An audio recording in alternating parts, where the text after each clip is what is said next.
Bismillah ar-Rahman ar-Rahim. So connecting with the previous lecture, the today topic is random variable. So in this lecture, I will discuss different random variable, just like discrete random variable, just like continuous random variable, and how we will link random variable with the probability. So we already discussed different example in probability. For example, how you will, for example, if you choose randomly a student from a class, if you choose randomly a ball from a specific box, so what will be the probability? So I will explore the meaning of random variable, how we will interpret the random variable in probabilistic model, what is the definition of a random variable. So if I define a random variable, so a variable is an alphabetical. First of all, you need to know what is a variable. Variable is an alphabetical character that represent an unknown number. For example, if we throw a coin, so we know that the sample space will be head or tail. When we throw a coin, it will be a head or tail.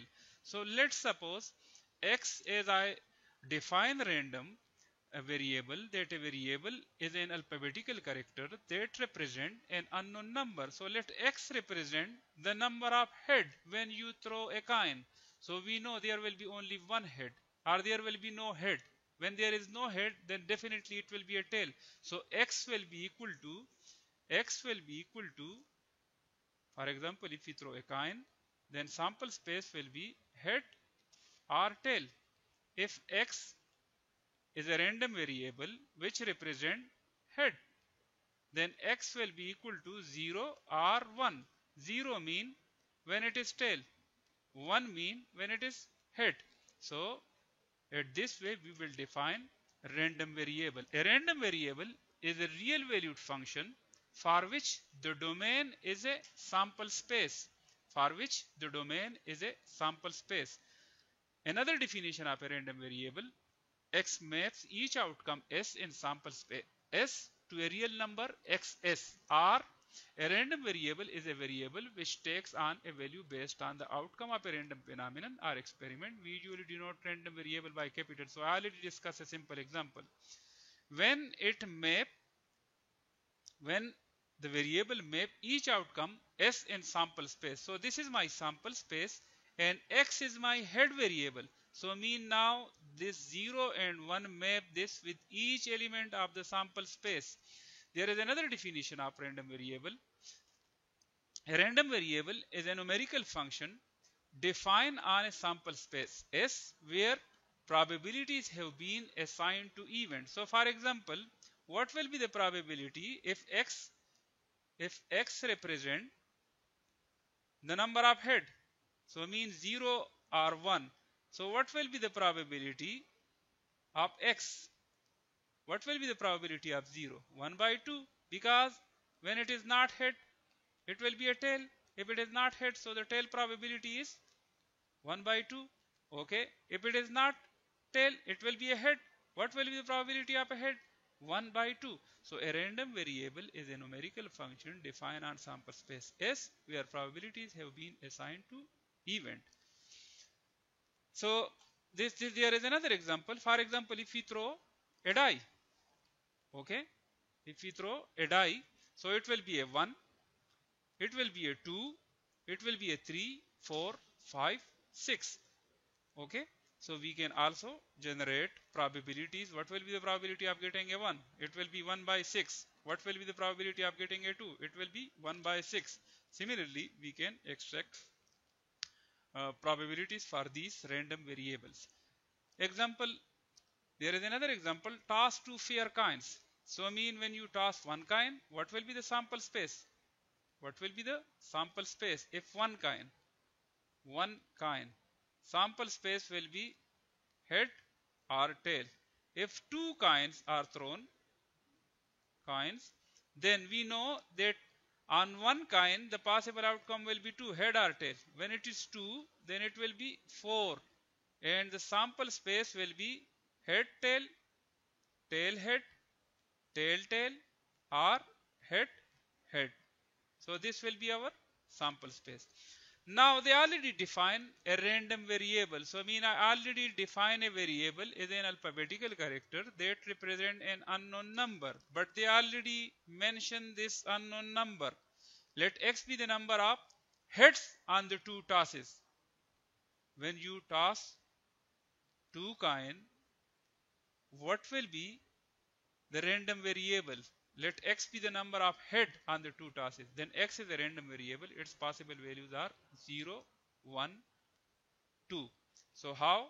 Because x is 0, 1, 2. So how you will interpret this? How you will interpret this?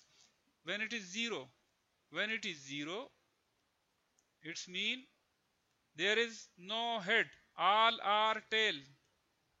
Okay? When there is only one head, it's mean head on the one and tail on the second one, or tail on the first and head on the second. When there are two heads, so there is only one chance, this. If you want to construct the probabilities, so what will be the probability? So 1 by 4, 2 by 4 and 1 by 4. Okay? The total probability is always equal to 1. So 1 plus 2 plus 1 is equal to 4. So 4 divided by 4 is equal to 1. So there is another example. The sample space associated with the experiment of tossing 3 fair coins. So we already discussed 2 fair coin. When you, because on one coin it will be a head or tail, but when it is 3, so 2 for one possible outcome, 2 for second kind possible outcome, and 2 for the third possible outcomes for the third kind. It will be 8. So how we will write this? Maybe on the first kind it is head, maybe on the second kind it is head, maybe on the third kind it is head. Similarly, maybe on the first two kind is head, on the third is tail, maybe on the first is head, tail, head, tail, head, head. So I mean 1, 2, 3, 4, 5, 6, 7, 8. We will get 8 possible outcomes, and at this way we will construct our sample space. Suppose that we are only interested in the probability with which different number of head can be obtained. Thus define the function. So let's suppose we already define a random variable z. Z is our random variable and it represents number of heads. So number of heads. There, what you will write for this? Because in this sample space, if the number appear all the coins are tail, tail, tail, tail. So in this case we will write 0 if TT occurs. 1. So for this we have 3 different chances. Maybe on the first one is head and on the other two tail, tail. Maybe on the first is tail, maybe on the second is head, maybe on the third is tail. Maybe on the first two tail, tail, and on the third it is head. Similarly for this one, this show that when two head appear on two coins, so we not know that the first two head will be appear, maybe the first one head, maybe at the end head, maybe the first one is tail and the rest two represent head. Or there is a chance that all the 3 coins show that the number or the shape appear on all the 3 coins are head. So this is our random variable. We generate a random variable. If you want to construct probabilities for this, so you need to write z 0, 1, 2, 3. Okay. So probability, if you want to construct a probability, so how?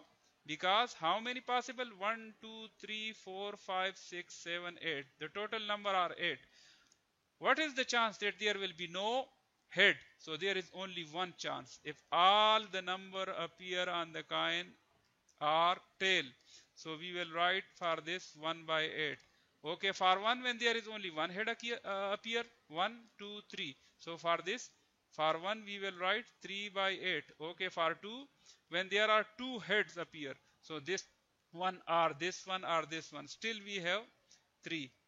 So 3 by 8. And for this one there is only one possibility that all will be head. So it will be 1 by 8. When you sum it, it will be equal to 1. Okay. So there are 2 types of random variable. One is discrete and the other is continuous. So I mean Normally we work in discrete or in continuous phenomenon. So mean later on in the later stages we will discuss different distribution, probability distribution for discrete random phenomenon and for continuous random phenomenon. So first of all you need to know what is discrete random variable. One whose possible values are finite or countably infinite, like the number 1, 2, 3, like student in a class 1, 2, 3, like chairs in a class 1, 2, 3, like light bulbs in a class 1, 2, 3. A random variable is discrete if it takes account a number, and we denote with x1, x2, x3 alphabetically. We denote this. A special case is a random variable that takes only a finite number of values, such as random variable is called simple. Sometimes it will also take infinite number. For example, star in the sky. Okay, so you can count stars, but it's an infinite phenomenon. You wouldn't be able to count all the stars. There is a simple example. Toss two fair coins, let x be the number of head on the two tosses, then x is a random variable. Its possible values are 0, 1, 2. So I already solved this. Since there are only a finite, so mean I just mentioned this example because I already solved it, but mean you need to understand that this is a finite random variable because there is only 0, 1, 2 elements in this. If it is 0, 1, 2, 3 and to infinity, then it will be considered as a infinite number. So in this case, x is said to be a discrete random variable. Continuous random variable. A random variable x is defined to be continuous if it can assume every possible value in an interval. So mean in an interval it will take values in an interval. For example, lower bound is 1 and upper bound is 2. So lower bound will be less than upper bound. A is lower bound and B is the upper bound, where A and B may be minus infinity and plus infinity. We not know when it will start and when it will be finished. The height of a person is an example, the temperature at a place, the amount of rainfall, time to failure for an electric system. For example, we not know when this computer will stop working. So mean all these are continuous phenomena. When a person will go to die, we not know. So this is a continuous phenomenon. Your height, this is a continuous phenomenon. Temperature of a specific place is a continuous phenomenon. So these are example of continuous random variable. Example, pick a person at random and let white be the person height in inches. Since in theory the height could be any real number up to 80 inches or so. So y is said to be a continuous random variable.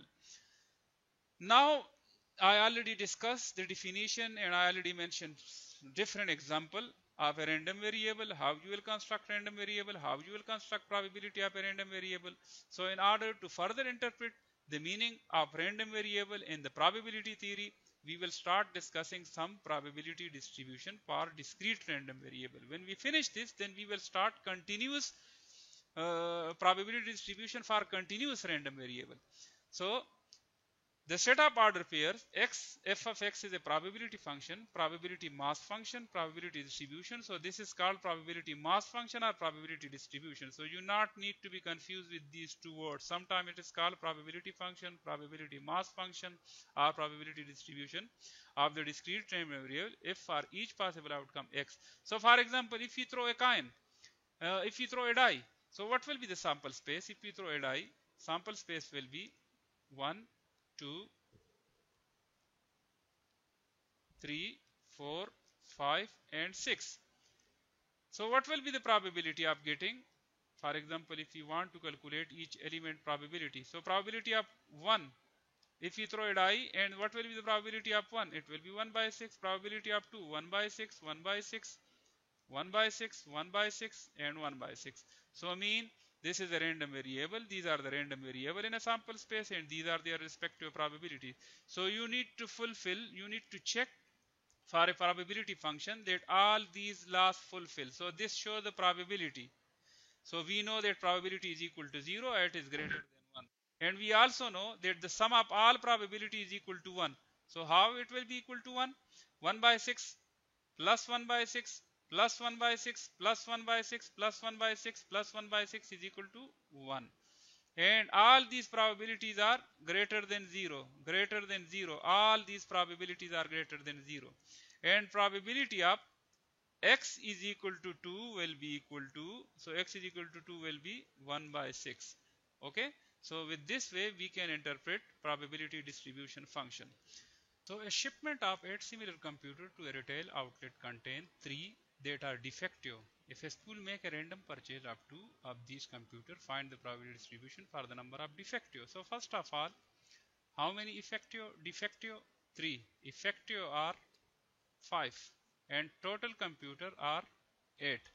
So mean they want to buy 2 computer. So now they will randomly choose. They not know which one is effective and which one is defective. So maybe both one are defective, or maybe they pick one defective and choose one defective effective, maybe, or they will choose both effective. So all these are chances. So if a school make a random purchase of 2 of these computers, find the probability distribution. So let x is a random variable which represent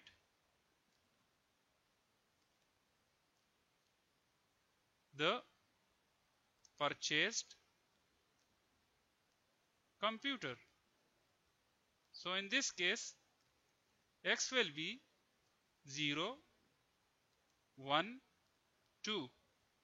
What does it mean? X represent the number of, find the distribution, the number of defective. X represent defective basically. Defective computer. So there is a chance that there will be no defective. So in that case, it's mean that both computer are effective, both one are working. Which will be this one? Which will be this case? Okay, if it is 1, it's mean there is only one defective. So this is the case of this one. When one is defective, then definitely another one will be effective. The 2, both one will be defective. So this will be this case. Okay, if you want to construct probabilities for this, so we can easily calculate the probability 0. So this is the case. This is the case.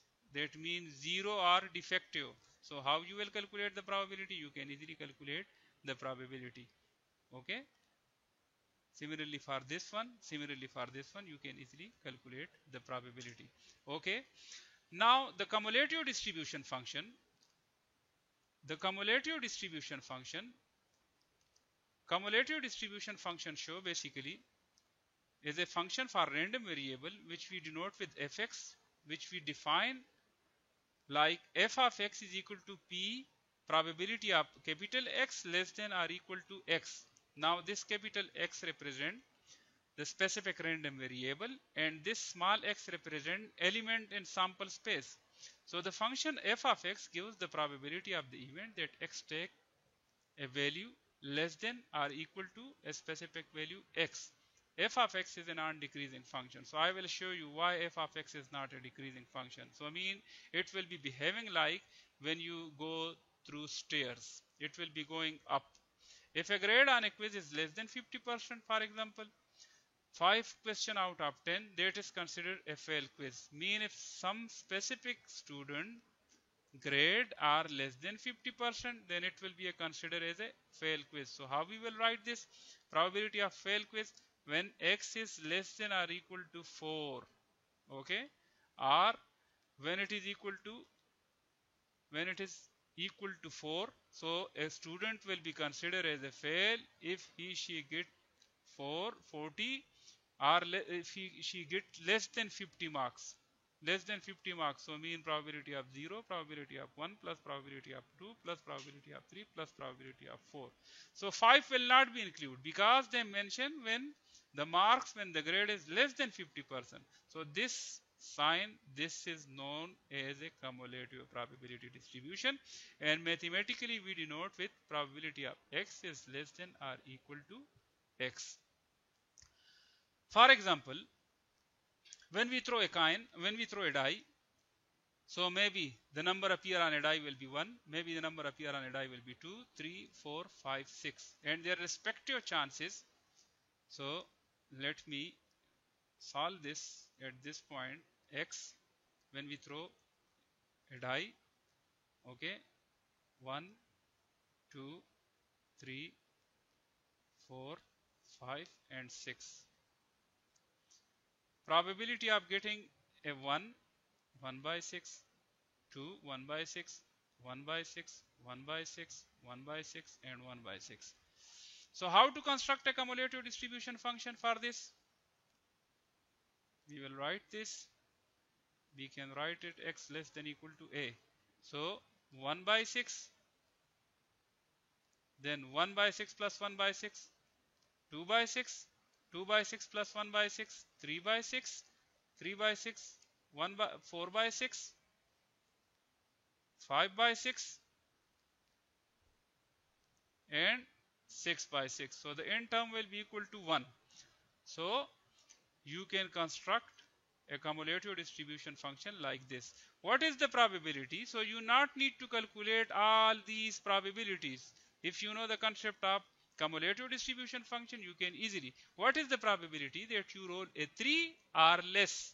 So how you will mathematically write it? When you roll a 3 or less. So it's mean probability of, if you throw 0 which is less than 3, probability of 1, probability of 2 plus probability of 3. If you throw 3 are less than 3, so these are less than 3.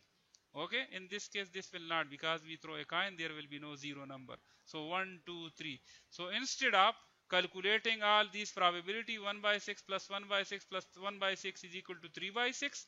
So I mean the probability will be 3 by 6. So instead of doing this, you automatically, if you construct a cumulative distribution function, so this is the cumulative 3 by 6, 3 by 6.